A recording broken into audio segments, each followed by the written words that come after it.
Assalamualaikum. Jangan lupa subscribe channel Musdalifah TV ya. Semoga bermanfaat. Terima kasih. Bismillahirrahmanirrahim. Assalamualaikum warahmatullahi wabarakatuh.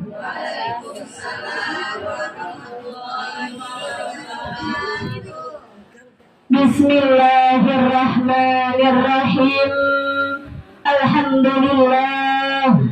Alhamdulillahilladzi arsala rasulahu bil huda wa dinil haqq liyuzhirahu 'ala ad-dini kullih walau karihal kafirun walau karihal musyrikun walau karihal munafiqun.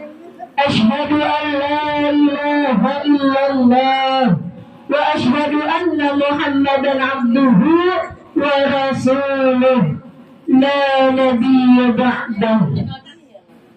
Faqad qala Allah ta'ala fil Qur'anil Karim, a'udzu billahi minasy syaithanir rajim.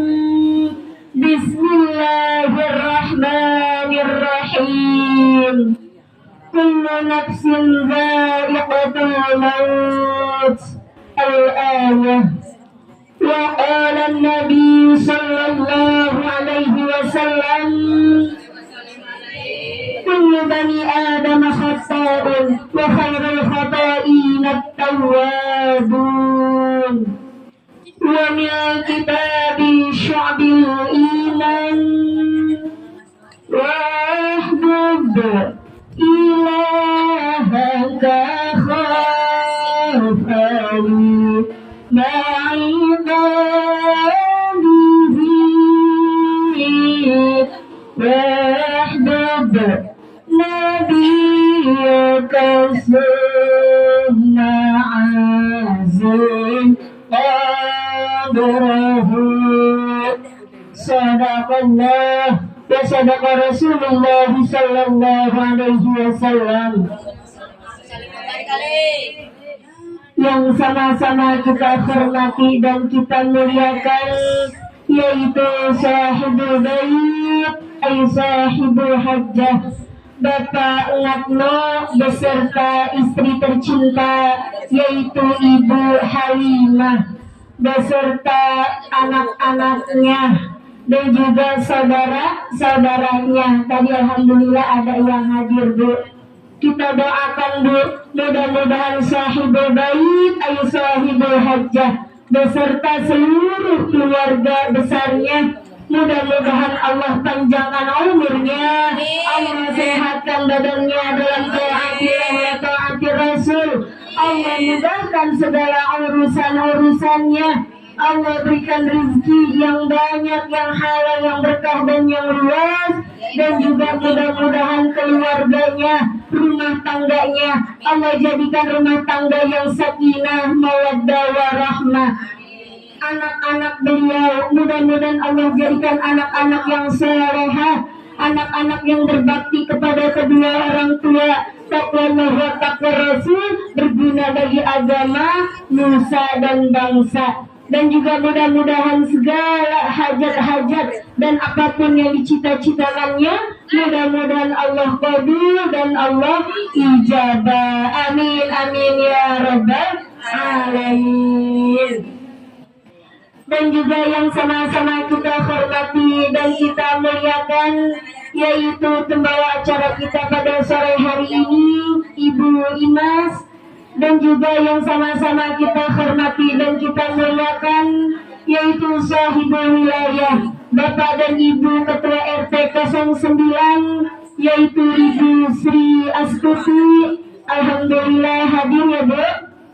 Di dalam. Dan juga yang sama-sama kita hormati dan kita muliakan yaitu Ketua Majelis Ta'lim Rodatus Syarihah beserta para pengurusnya. Di antaranya yaitu ada Ibu Haja Junarti, Ibu Sri Purwanti, Ibu Rafi'ah, Ibu Rumi Astuti, dan juga Ibu Ada Ibu Wasmi di dalam ya Bunda. Alhamdulillah. Dan juga yang sama-sama kita hormati dan kita muliakan yaitu para orang tua kita, di antaranya yaitu ada Ibu Suryana, ada Ibu Nur Khalifah, Ibu Hajah Peten, Ibu Kanini, dan juga Ibu Jujur, Ibu Tri Nurhayati, alhamdulillah, dan juga Ibu Andi, kelewat ya tadi pengurusnya. Alhamdulillah ya Bu, hari ini berkah banyak banget di dalam, penuh di luar, penuh alhamdulillah. Padat merayap katanya Bu, alhamdulillah berkah. Mudah-mudahan segala niat dan juga langkah kita dari rumah serta duduknya kita di majlis yang mulia ini, insya Allah akan selalu mendapatkan cucuran rahmat dan maghfirah dari Allah Subhanahu wa Ta'ala. Amin amin ya rabbal alamin. Boleh. Emang Bu, emang dikeluarinnya kan tersalah lagi ngomong, jadinya sambil dicicipin, silahkan karena udah disediakan. Paling saya ngeliatin Ibu doang, nggak celam kalau bahasanya. Lah iya, nggak apa-apa dah, Ibu yang makan saya yang pengen. Yang penting sambil makan sambil dengerin. Insya Allah perut yang hati yang ilmunya nambah, pahalanya juga nambah insya Allah. Pertama-tama marilah sama-sama kita panjatkan puja serta puji syukur kehadirat-Ilahi Rabbi yang telah memberikan kepada kita berjuta-juta macam nikmat. Jikalau ranting-ranting di seluruh dunia kita jadikan pena, daun-daun kita jadikan kertas, serta seluruh air laut kita jadikan tintanya, niscaya tidak akan mampu, tidak akan cukup untuk mencatat nikmat Allah yang telah Allah berikan kepada kita semuanya.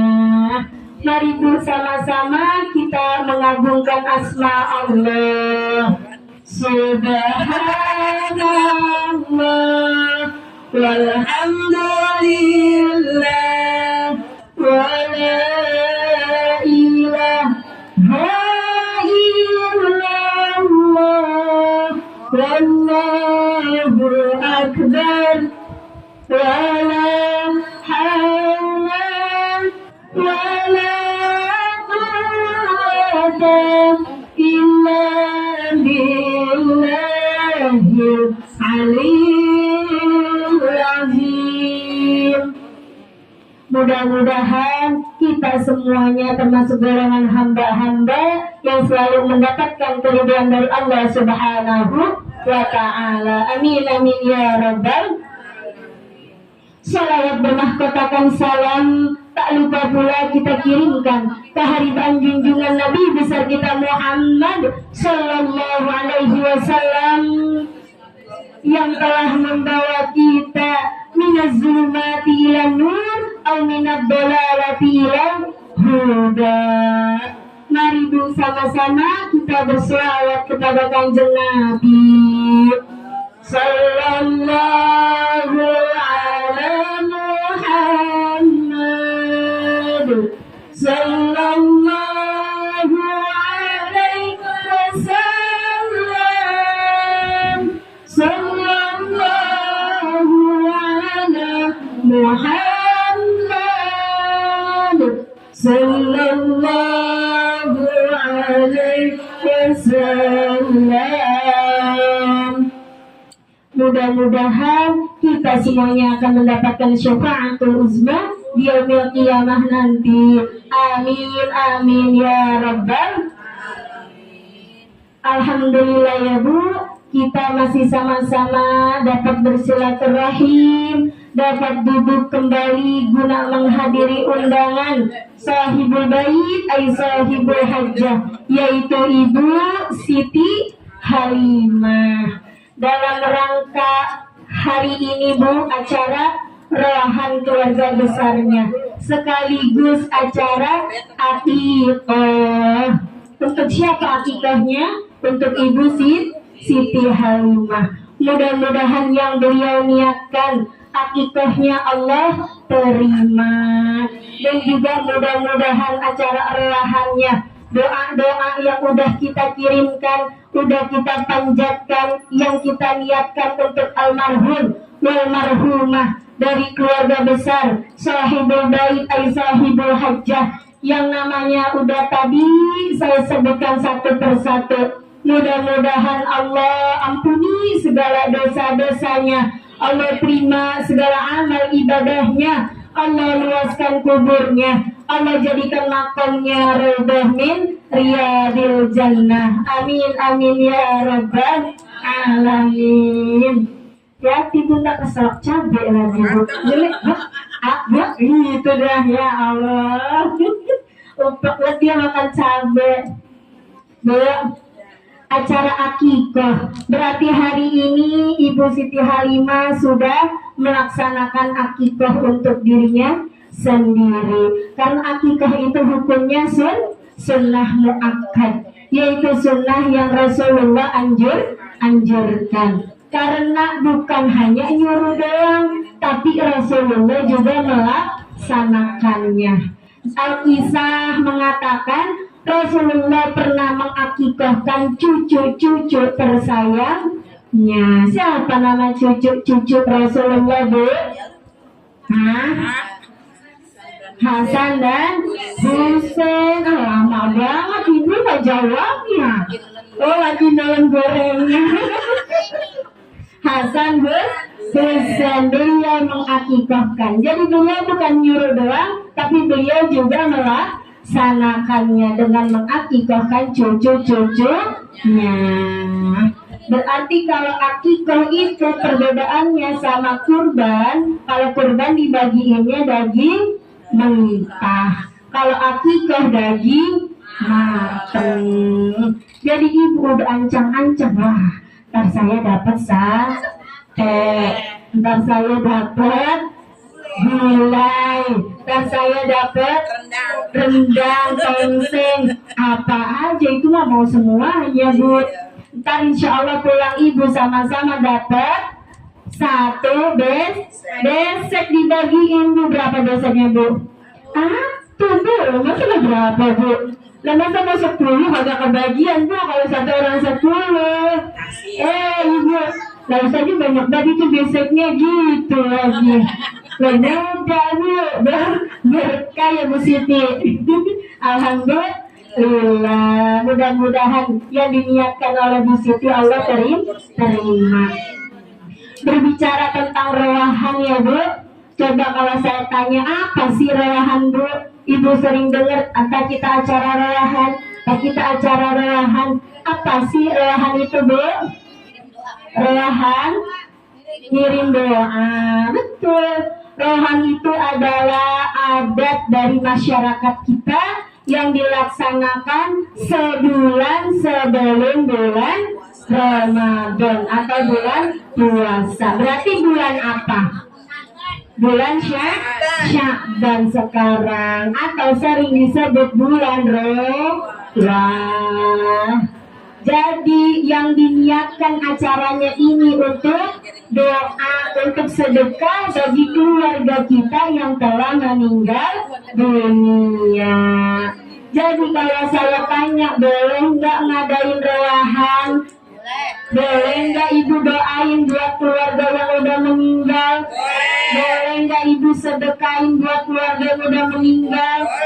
Boleh Bu. Karena ada zaman sekarang yang ngomong katanya itu nggak boleh. Boleh Ibu mau doain. Lah emang kalau orang meninggal ngarepinnya apa Bu? Doa. Lah kalau anaknya nggak mau doain, mantunya nggak mau doain, siapa yang doain? Nah, tapi beda, nggak dikhususkan. Nah, ini kan khususan. Nanti gue lagi nungguin aja di sana Bu. Sama kayak ibu lagi pesantren nih, ibu nungguin kiriman. Yang lain mah itu kirimannya spesial, gede-gede buat giran ibu, namanya jadi ayam muslimin awal muslimah, kirimannya ala kadarnya, nasi sama tempe bahasanya beda. Makanya acara rewahan selagi kita masih hidup, selagi kita masih ada rezeki, kita adakan, kita kirimkan untuk orang tua kita yang udah meninggal. Karena bukti baktinya kita seorang anak kepada orang tua yang udah meninggal dunia, yaitu dengan cara kita mendoakan. Insya Allah rizki yang udah dikeluarin nih untuk ngedoain orang tua nih pada sore hari ini nih, Bu Siti udah ngeluarin makanan, minuman buat kita yang hadir. Insya Allah Allah ganti dengan berlipat-lipat ganda berkah dunia akhirat. Amin ya rabbal. Jadi boleh ngaderohan? Boleh. Bu, kalau saya tanya, ibu pernah lewat kober? Apa tuh kober? Lewat pemakaman Bu. Ibu pernah? Ibu nggak ngerti kalau bahasa orang sini kober Bu. Artinya kuburan, tempat orang nguburin, namanya kober kalau orang kampung sini Bu. Atau kita bahasa kerennya tempat pemakaman umum. Ibu pernah lewat tempat kuburan, masuk karena habis ziarah, benar? Ibu pernah mikir, ya Allah, itu nanti bakal jadi rumah saya, rumah kita Bu, rumah masa depan yang udah pasti Bu, pasti itu rumah ibu, bener? Lah iya, rumah sekarang yang mewah, yang tingkat, yang hebat, ibu ngumpulin dari masih muda sampai sekarang buat bangun rumah segede-gede yang ibu bisa. Ibu bangga dengan rumah itu. Besok ibu tinggalnya di mana? Di tanah. Kuburan. Di kuburan. Apa rumahnya di bawah? Tidak. Itulah rumah kita nanti yang pasti bakal kita tempatin. Kalau ibu lewat kuburan, padahal Bu, kuburan tiap hari itu teriak-teriak manggilin ibu. Tiap hari gegeroan kalau bahasa orang kitanya manggilin ibu. Kalau Allah izinkan kita mendengar kuburan berbicara, kita mendengar orang jerit-jerit dari dalam kubur yang disiksa, Masya Allah, pasti hidup kita selalu dipenuhi dengan ketakutan. Itulah rahmat Allah sehingga kita tidak diizinkan untuk mendengar. Kalau hewan bisa didengar, bisa. Maka lihat ayam kalau dekat kuburan, dia lompat sana, dia lompat sini karena dia dengar orang lagi teriak. Kalau kita enggak dengar. Kalau Rasulullah dengar Bu, dengar Rasulullah Bu. Andai umatku bisa mendengar, pasti hidupnya akan selalu dalam ketakutan.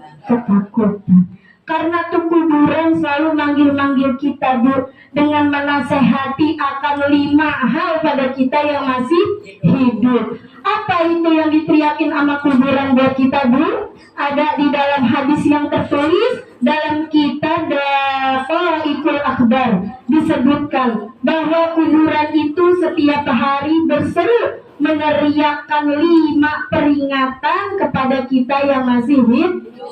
Berapa Bu peringatannya? 5. Yang pertama kata kuburan Bu, wahai manusia, saya ini adalah tempat kesendirian. Oleh karena itu, maka engkau carilah teman yang akan menemanimu nantinya di dalam kubur. Apa yang bisa nemenin kita di dalam kubur Bu? Yaitu bacaan Al-Quran. Tuh, peringatan yang pertama. Apa kata kuburan tadi? Bahwa kuburan adalah tempat kesendirian. Maka sebelum kita masuk ke dalam kubur, kita cari teman dulu yang bisa nemenin kita di dalam kuburan. Siapa yang bisa nemenin kita di kuburan? Bacaan Al-Quran. Bacaan Al-Quran yang kita baca setiap hari, Bu, entah ibu bacanya dengan lafaz kenceng atau dengan pelan atau dengan sir di dalam hati, insya Allah bacaan Al-Quran itu akan selalu setia menemani kita sampai nanti kita masuk ke dalam surga. Sekarang saya tanya, ibu udah baca Quran?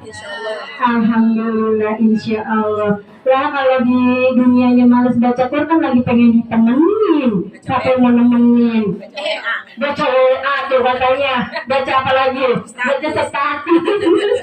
Ntar yang nemenin status, Bu. Rajinlah baca Al-Quran. Kalau bisa ibu camkan di diri ibu, kita harus bisa one day one juz. Satu hari satu juz, insya Allah 1 bulan hatam, 1 bulan hatam. Nanti Al-Quran menemani ibu dalam keadaan yang paling sebaik-baiknya, berupa manusia yang tampan, yang cantik, bercahaya, harum, wangi, memakai baju putih dan bersinar. Dialah itu Al-Quran yang kita baca. Pernah dikisahin, Bu, ada pemuda meninggal, terus lagi dikafanin, lagi dimandiin. Iklan.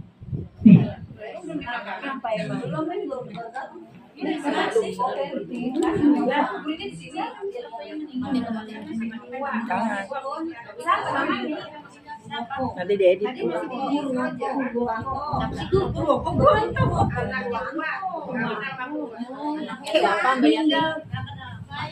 Mau dimakamin dia?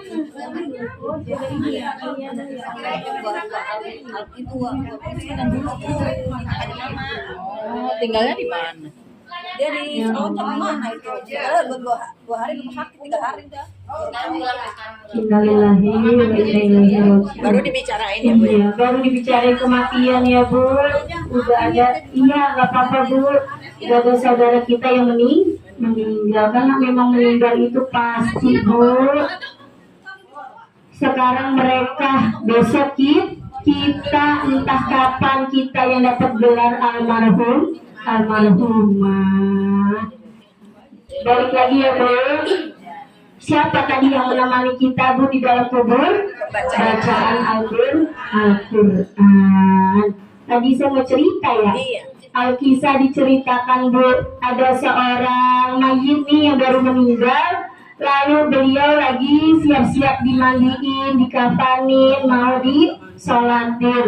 Tiba-tiba mendekat seorang pemuda yang sangat tampan. Orang pada terkesima, siapa itu pemuda ini? Ternyata pemuda itu duduk aja dekat dengan kain kafan dan dada dari mayat. Pemuda itu nemenin sampai ke dalam kubur. Di kuburan, di atas kuburan, sampai malaikat Munkar Nakir datang. Lalu diusir sama malaikat Munkar Nakir. Wahai pemuda, pergilah kamu. Saya ingin bertanya sama si mayit. Apa jawab pemuda itu?